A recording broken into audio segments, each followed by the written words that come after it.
السلام عليكم ومرحبا بكم في أول عدد من حصة ثينكولوجيك الحصة اللي تحب التفكير يكون لوجيك. في هذا العدد الأول حبينا نطرق الموضوع حساس ومعقد جدا، ألا وهو الوضع في ليبيا.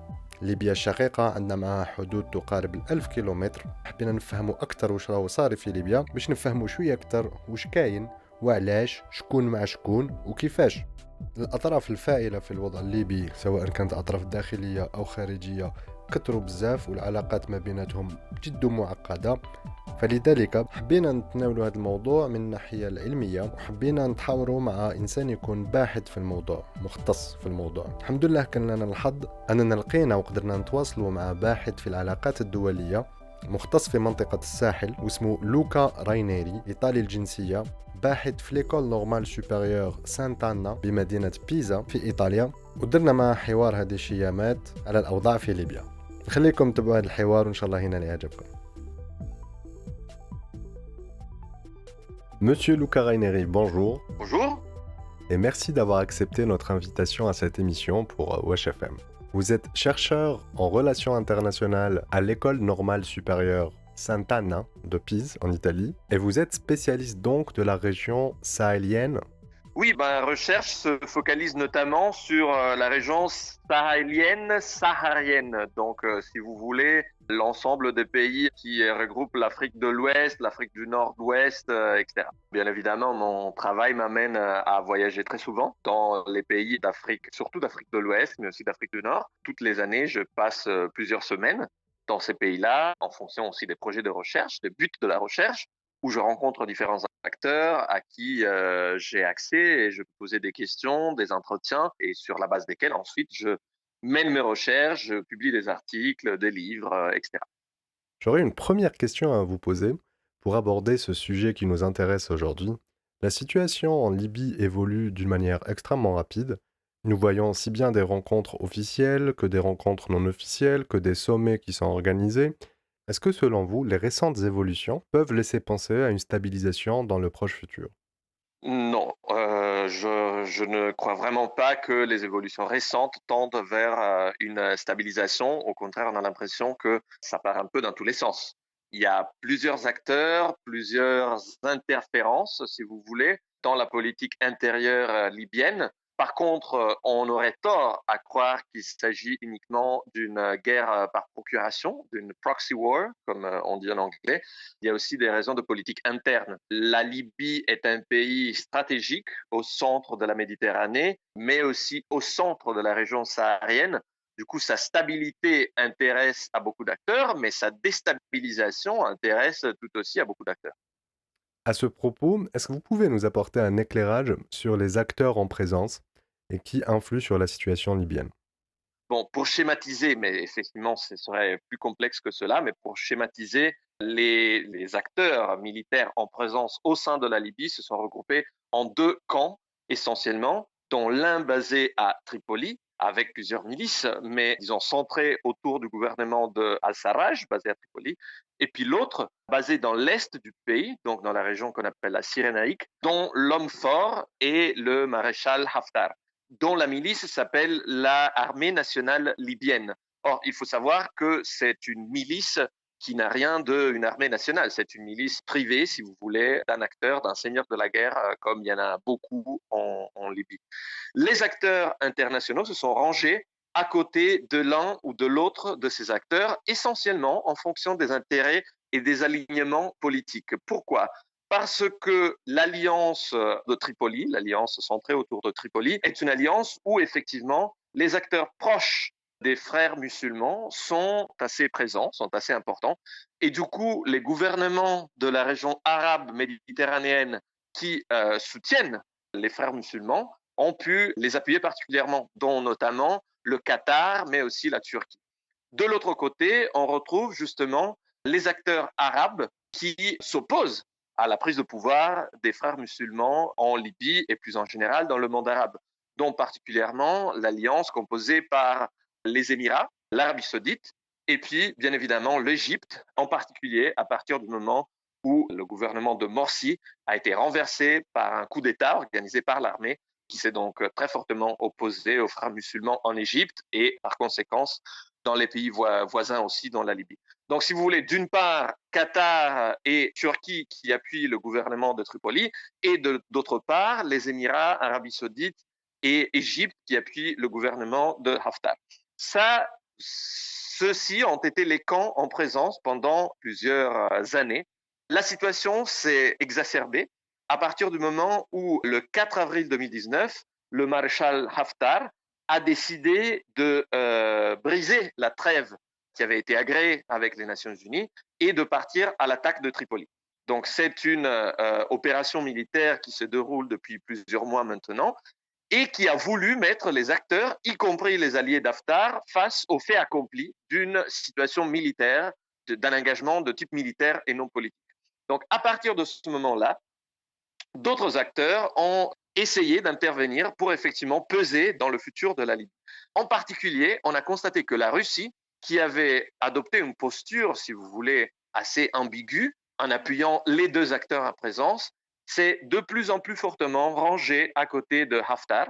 Il faut savoir que la monnaie qui circule en Libye de l'Est est imprimée en Russie. Il faut savoir que les Russes appuient avec des technologies avancées et avec des mercenaires le camp de Haftar. Et cela se produit sur les régions les plus désertiques ou aussi dans le nord? Ça se produit notamment dans le nord.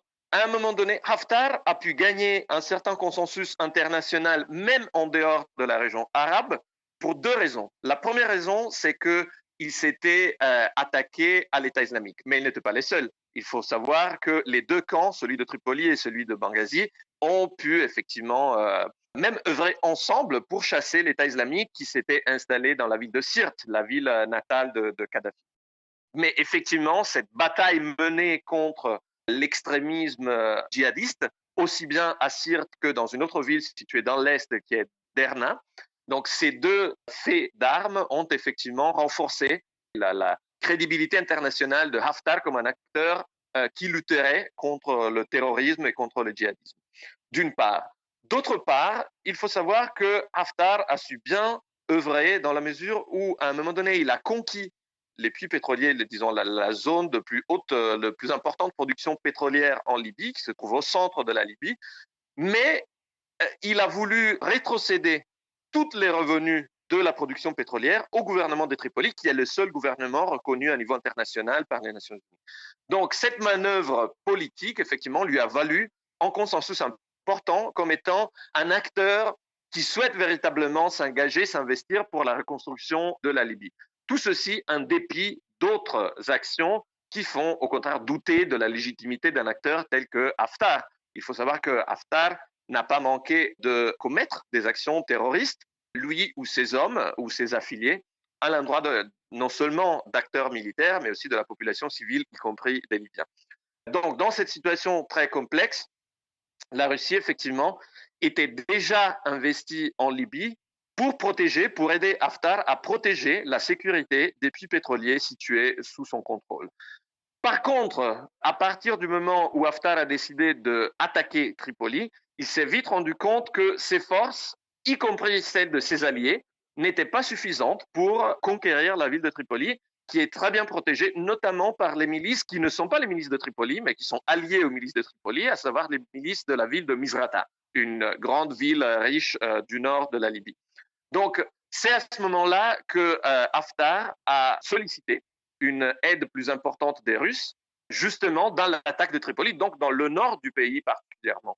Ils ne sont pas nombreux, ces Russes. Il faut savoir que, d'ailleurs, il ne s'agit même pas d'un déploiement de forces formelles, officielles de l'État russe. Il s'agit plus particulièrement de mercenaires, ce qui laisse à Moscou toujours la possibilité de nier toutes sortes d'engagements.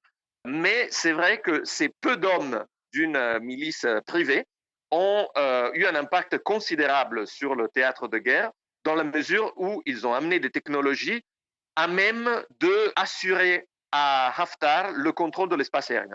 Donc, d'une part, les Russes assurent le contrôle de l'espace aérien à travers des technologies de jamming qui empêchent le décollage des drones de l'adversaire. Et d'autre part, Haftar est appuyé par des drones de son camp, de son côté, qui sont des drones des Émiratis. Donc, de ce point de vue-là, le contrôle des cieux, si vous voulez, le contrôle de l'air, a été pendant un moment entièrement dans les mains du camp de Haftar, ce qui lui a permis d'avancer jusqu'aux portes de Tripoli. Or, Tripoli est une ville très densément peuplée, et donc c'est là que le problème se pose, parce qu'un bombardement aérien, bien que par des moyens technologiques avancés, pose toujours le problème des victimes civiles qui, effectivement, sont en train d'augmenter considérablement ces dernières semaines. Vous nous avez apporté un éclairage sur les acteurs arabes et la Russie, mais qu'en est-il des acteurs occidentaux? Et plus particulièrement, les acteurs occidentaux qui étaient intervenus militairement pour faire tomber Kadhafi.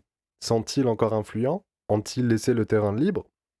Merci, ça c'est une très bonne question. On se rappellera du fait que les manifestants qui, pendant, disons, la saison du printemps arabe, avaient voulu chasser Kadhafi, avaient à un moment donné pu bénéficier du support aérien, d'une no-fly zone qui avait été déclarée par l'ONU et qui avait été effectivement réalisée de façon militaire avec des bombardements de l'OTAN qui étaient soutenus politiquement d'abord par la France et le Royaume-Uni, qui étaient financés par les pays arabes, parce qu'il ne faut pas oublier que le Qatar a été le premier pays au monde à reconnaître le gouvernement révolutionnaire libyen, mais qui finalement a été réalisé par les États-Unis, parce que ni le Qatar, ni la France, ni le Royaume-Uni avaient la puissance militaire nécessaire pour assurer cette no-fly zone sur le territoire libyen. Or, ces acteurs ont une influence qui aujourd'hui est certainement moindre que celle des acteurs non occidentaux que j'ai mentionnés tout à l'heure.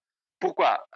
Parce que effectivement, le seul acteur, si vous voulez, qui a souhaité jouer d'un rôle d'une certaine grandeur est la France. La France qui s'est rangée de façon de plus en plus claire, de plus en plus flagrante, à côté de Haftar. Haftar qui est perçu comme l'un des seuls acteurs véritablement capables de éliminer le risque du terrorisme en Libye. C'est une perception que beaucoup d'analystes contestent. D'ailleurs, on n'oubliera pas que dans les rangs de Haftar, on retrouve énormément d'acteurs salafistes. Pourtant, la France a assuré un soutien d'abord politique, mais puis de plus en plus aussi militaire aux troupes de Haftar. Ça n'a pas manqué de susciter des crispations, particulièrement au sein de l'Union européenne, qui est un peu dans l'embarras parce que effectivement, la position européenne serait celle de soutenir le processus de l'ONU, et le processus de l'ONU est assez clair à dire que le gouvernement légitime n'est pas celui de Haftar. Mais il faut dire que les États-Unis ont un rôle assez marginal dans cette crise. Et c'est là d'ailleurs l'une des raisons de la crise. Si vous réfléchissez, on constate rapidement que la plupart des acteurs internationaux qui ont été nommés jusqu'à présent, à part la Russie, tous les autres sont des alliés de Washington. Tous. Qu'il s'agisse de la Turquie, qui est un membre de l'OTAN, la France, ça va sans dire, mais aussi les Émiratis, l'Arabie saoudite et l'Égypte, qui sont le fer de lance, si vous voulez, des alliances stratégiques de la présidence Trump au Moyen-Orient. Donc, ça explique en partie le fait que les États-Unis n'ont jamais voulu véritablement s'investir dans cette crise, dans cette guerre, à part après 2011. Et même en 2011, ça a été un choix particulièrement difficile. Obama l'a répété à l'infini. Ça a été le choix le plus difficile de sa présidence que de choisir si s'investir ou pas dans la guerre en Libye en 2011. Les États-Unis donc n'ont pas voulu s'investir, sachant que quiconque gagne cette guerre, ce sera très probablement un allié de Washington. Et dans cette nouvelle posture stratégique qui est celle des États-Unis de désinvestir des guerres dans le contexte du Moyen-Orient et de la Méditerranée, c'est clair que la Libye n'est pas du tout une priorité pour eux. Donc le seul rôle des États-Unis, ça a été celui de mener des bombardements assez isolés dans des endroits reculés dans le sud qui n'ont pas de véritable importance stratégique pour le contrôle politique de la Libye, pour éliminer quelques acteurs terroristes, quelques cellules terroristes. D'ailleurs, le souci, c'est que les États-Unis sont le seul acteur qui serait capable de obliger tous ces acteurs internationaux qui interfèrent dans le conflit libyen. Les États-Unis sont les seuls qui seraient en mesure de les obliger à respecter l'embargo déclaré par les Nations Unies. Parce qu'il ne faut pas oublier que toutes ces interférences sont une violation très claire, très patente des lois internationales qui obligent tous les États à s'abstenir d'intervenir dans le contexte libyen et encore moins à vendre des armes aux Libyens. Pourtant, cet embargo est très largement négligé, voire violé. Les États-Unis seraient les seuls à avoir le pouvoir à obliger tous les acteurs à les respecter, mais visiblement, la Libye est un théâtre qui les intéresse moins. Il faut citer, pour terminer, de répondre à votre question, aussi un autre acteur qui est l'Italie. L'Italie qui était l'ancienne puissance coloniale en Libye et qui a effectivement joué un rôle diplomatique assez important dans les premières phases du conflit. L'Italie qui a très fortement appuyé le gouvernement de Tripoli jusqu'à ça fait quelques années, jusqu'à ça fait, je dirais, 2017 environ. Mais à partir de ce moment-là, s'étant rendu compte de la prise de pouvoir, de la prise d'ampleur du camp de Haftar, l'Italie a souhaité se réconcilier avec le camp de Haftar afin de s'assurer que, au même titre que les États-Unis, quiconque gagne la guerre en Libye, ce sera un acteur avec qui l'Italie puisse entretenir de relations amicales. Et effectivement, Haftar s'est à plusieurs reprises rendu en Italie pour expliquer que, au même titre que les autorités de Tripoli, il a promis, disons, de protéger les intérêts qui sont ceux de Rome, qui sont essentiellement deux. D'une part, la protection des sites pétroliers, les intérêts pétroliers et énergétiques de Rome, de l'ENI en particulier, qui est la principale multinationale pétrolière présente en Libye. Et puis, deuxièmement, d'assurer que le trafic de migrants à travers la Méditerranée soit arrêté. Haftar s'est engagé dans les deux sens et c'est à partir de ce moment-là que l'Italie suit, si vous voulez, un peu un spectateur cette crise en se disant que de toute façon, elle n'a pas le poids pour déterminer le sort du conflit, mais que quiconque gagnera sera en mesure de protéger et de soutenir les intérêts de Rome. Est-ce que la récente visite du ministre des Affaires étrangères italien à Alger peut être interprétée comme une sortie de l'Italie de ce rôle de spectateur? Est-ce que cela n'exprime pas la volonté aujourd'hui de l'Italie d'être un peu plus influente sur le plan diplomatique en tout cas?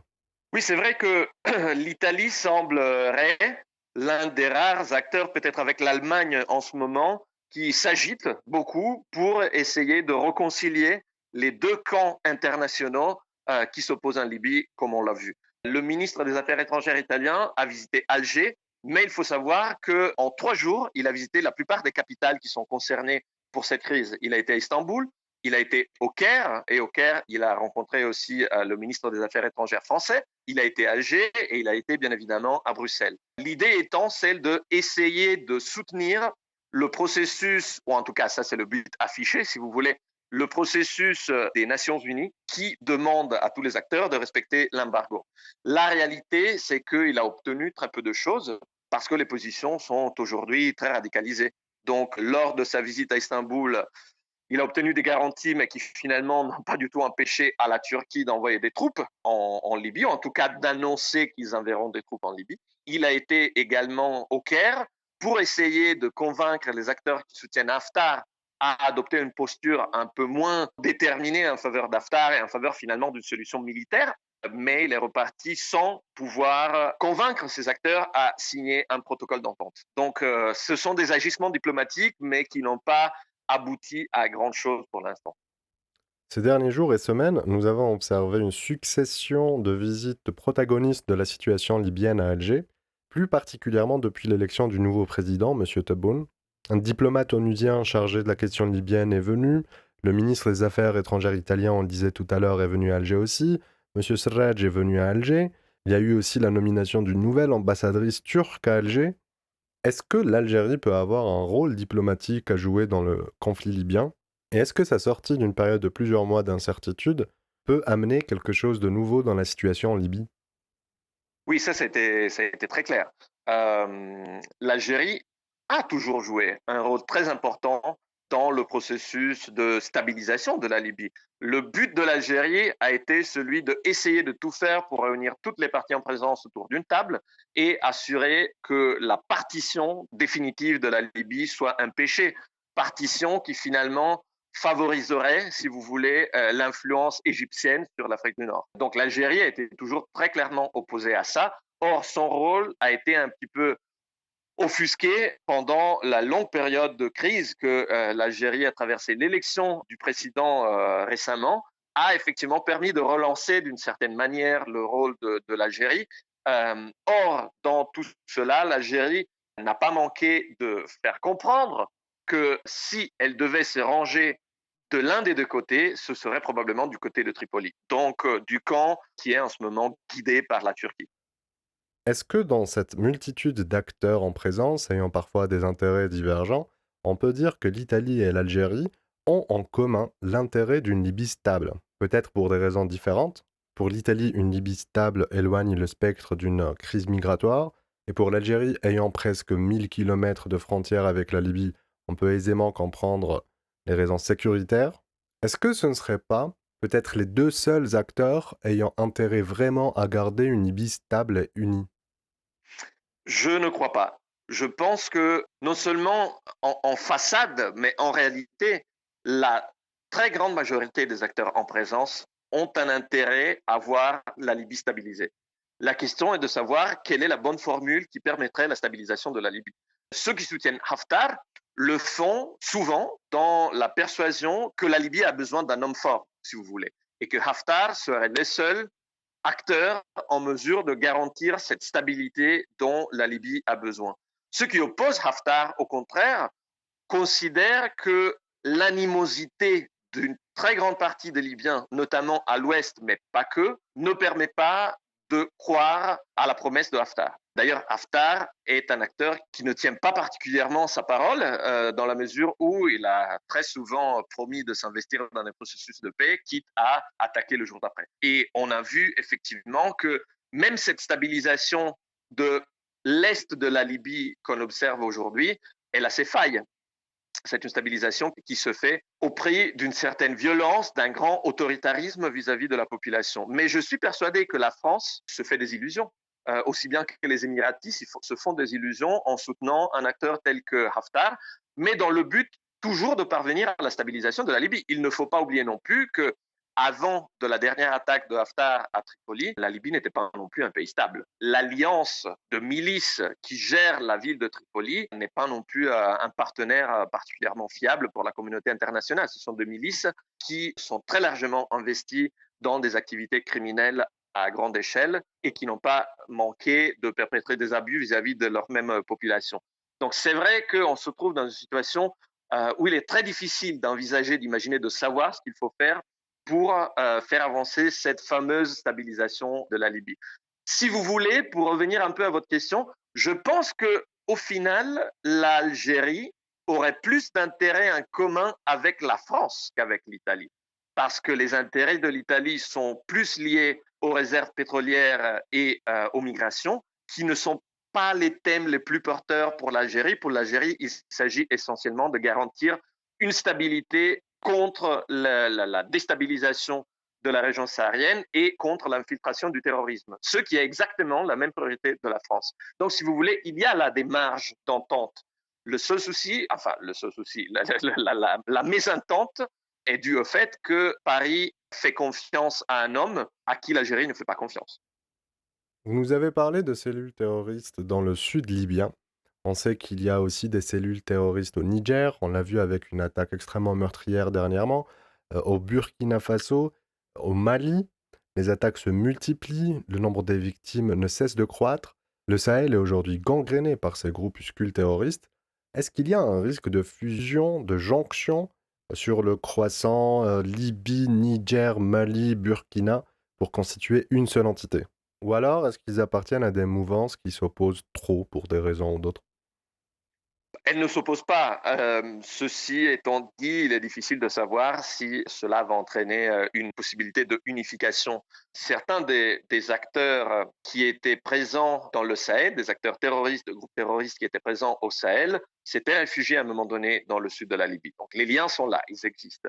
Aujourd'hui, les groupes qu'on retrouve en Libye, ce sont des groupes qui viennent essentiellement d'Afrique du Nord et qui ne semblent pas, y compris Tunisie, moins peut-être Algérie, Libye largement, mais aussi Égypte, mais aussi Moyen-Orient. Alors pour ces groupes-là semblent moins intéressés à s'investir dans les actions des groupes qui sont présents au sud du Sahara, dans la région sahélienne. Pourtant, les intérêts sont là, l'idéologie est là, donc les points de contact seraient très nombreux.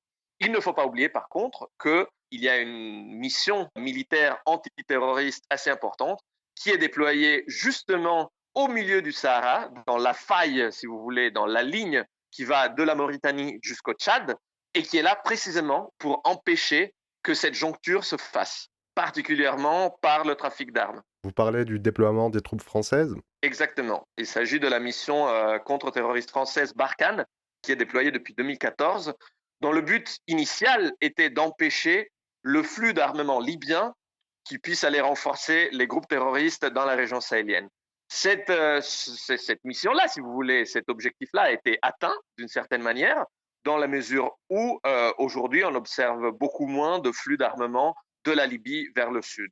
Cela est dû aussi par contre au fait qu'il y a une très importante demande d'armement à l'intérieur de la Libye, d'ailleurs avec des groupes qui sont capables de mieux payer et que du coup il y a moins d'intérêt à s'aventurer dans le Sahara pour aller revendre des armements à des groupes sahariennes.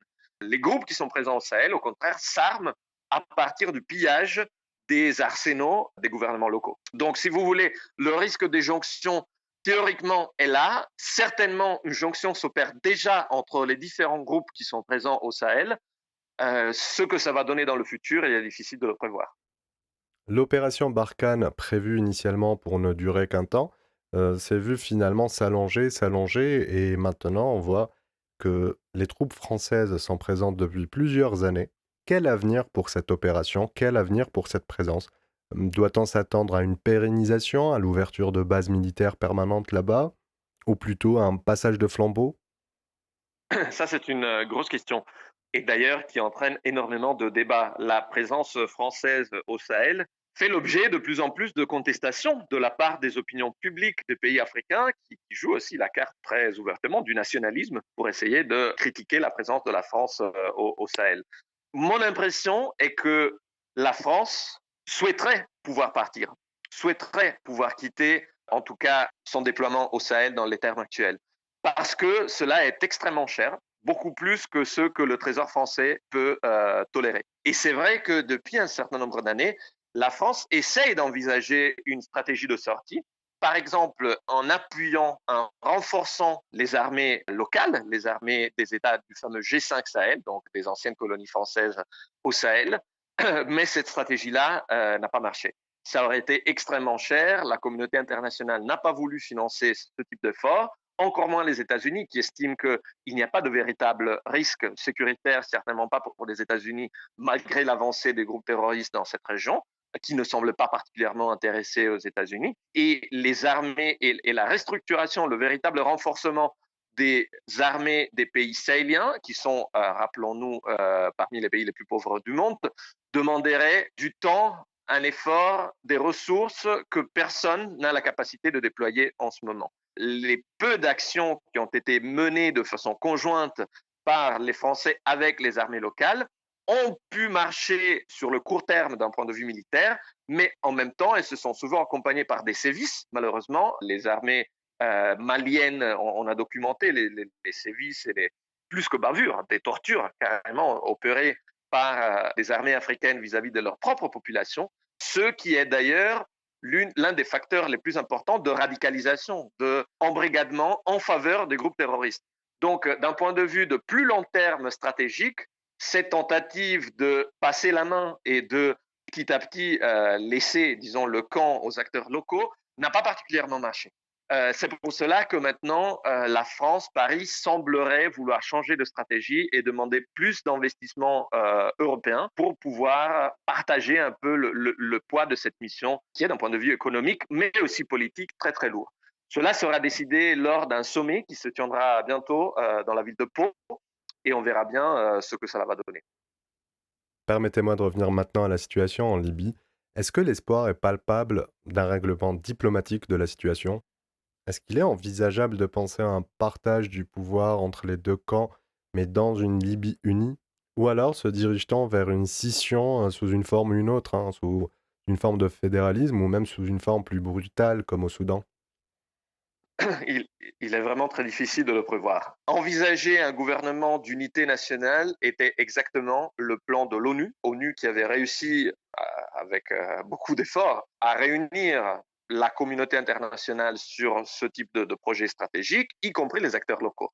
N'oublions pas que l'attaque de Haftar sur Tripoli est survenue à une semaine avant la tenue prévue de cette convention nationale, de cette assemblée générale, si vous voulez, de la population libyenne, qui aurait dû poser les jalons d'un processus menant à la formation d'un gouvernement d'unité nationale où Haftar aurait eu une place privilégiée. Or, Haftar a déjà montré à plusieurs reprises que ce type de solution ne l'intéresse pas. Et d'ailleurs, l'attaque sur Tripoli a fini par radicaliser ses opposants aussi, qui aujourd'hui estiment qu'on ne peut aucunement faire confiance à Haftar et qu'aucun processus de paix n'est possible tant que Haftar est investi, Haftar à qui on ne peut pas faire confiance. Donc les positions aujourd'hui des acteurs libyens notamment sont tellement radicalisées qu'il est difficile de voir comment on pourrait envisager une solution de partage, de gouvernement, d'unité nationale telle que vous l'avez mentionné. En même temps, je pense que sur le plan international, il y a un facteur très important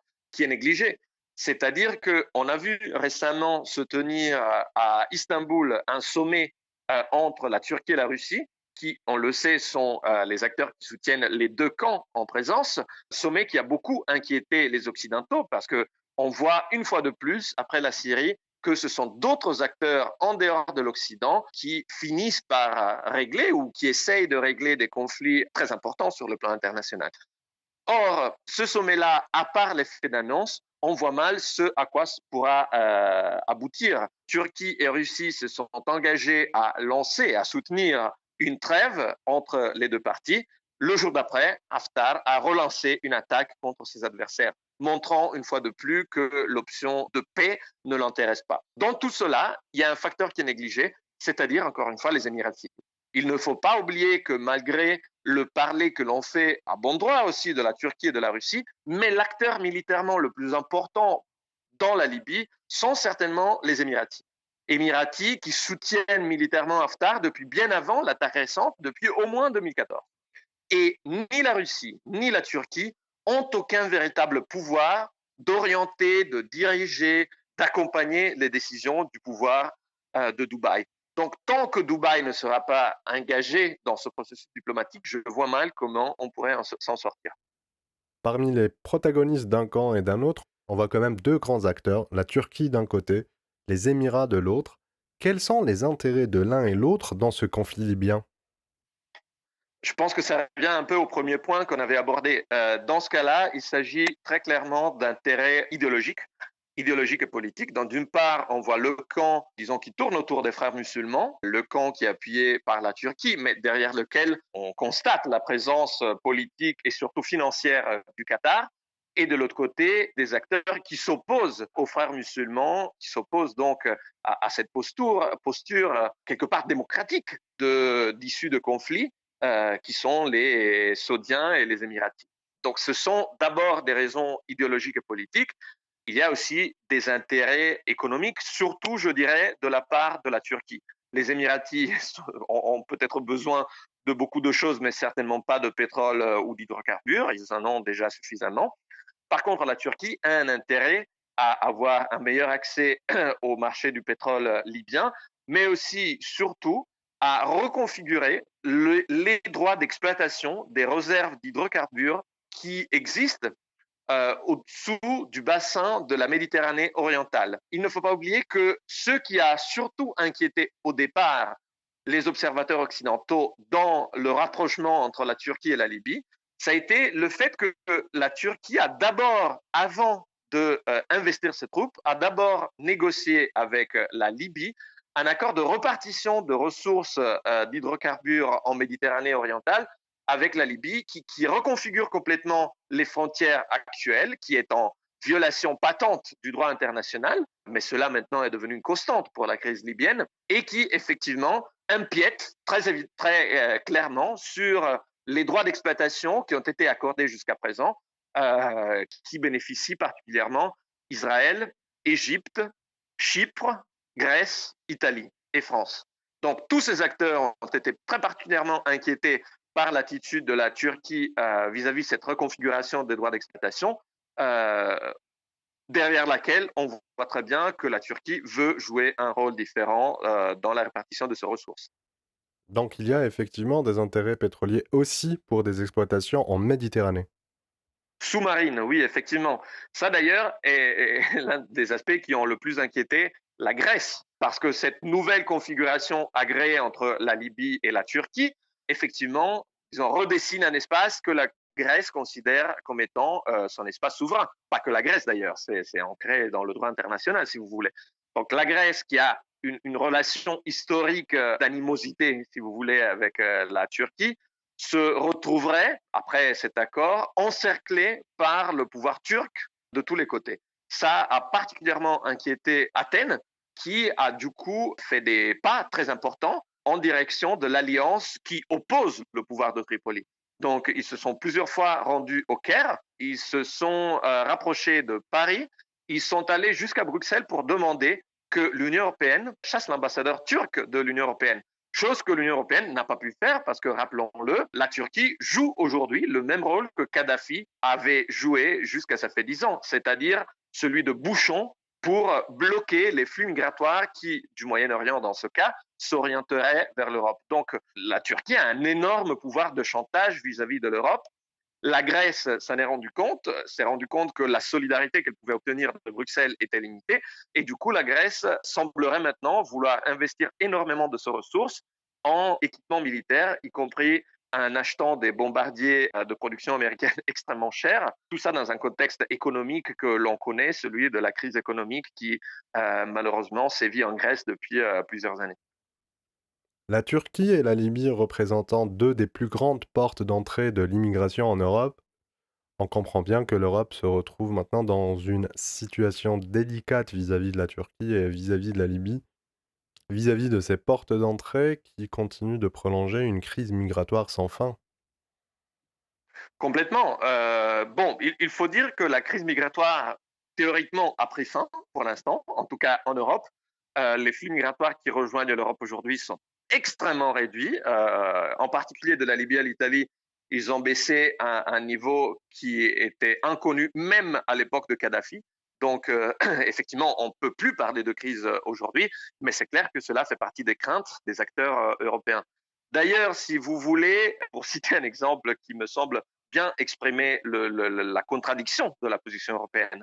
Alors, il faut savoir que pendant plusieurs années, de 2015 à 2019, l'Union européenne a déployé une mission militaire en mer Méditerranée, dont la mission était celle d'empêcher les flux migratoires irréguliers en détruisant les navires utilisés par les trafiquants et en essayant d'appréhender ces mêmes trafiquants. Cette mission a donc été déployée en Méditerranée en 2015 et effectivement, elle semble avoir obtenu un certain succès dans cette mission. En même temps, il faut savoir que, à cause du droit international, cette même mission s'est retrouvée obligée à opérer des sauvetages en mer. Lorsque un navire de migrants se renversait et risquait de couler dans une zone proche de celle de déploiement des navires militaires, bien évidemment, ces navires étaient obligés de secourir ces migrants et de les transférer au port le plus proche, qui était très souvent en Italie.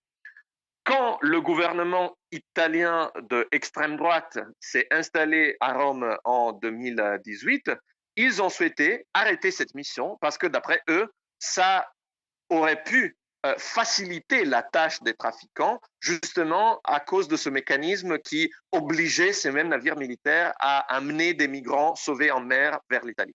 Donc la mission a été interrompue et elle n'est plus déployée depuis le 31 mars 2019. Or, il faut savoir que cette opération militaire avait une autre mission qui était celle d'assurer le respect de la résolution des Nations Unies concernant l'embargo vers la Libye. Donc ces mêmes navires militaires devaient d'une part empêcher le départ des migrants de la Libye vers l'Europe, mais d'autre part empêcher l'arrivée d'armements à travers la Méditerranée vers la Libye.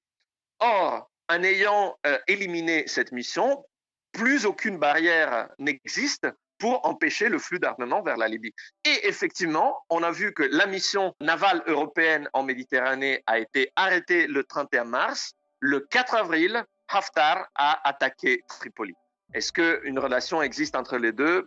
Je pense que la question se pose.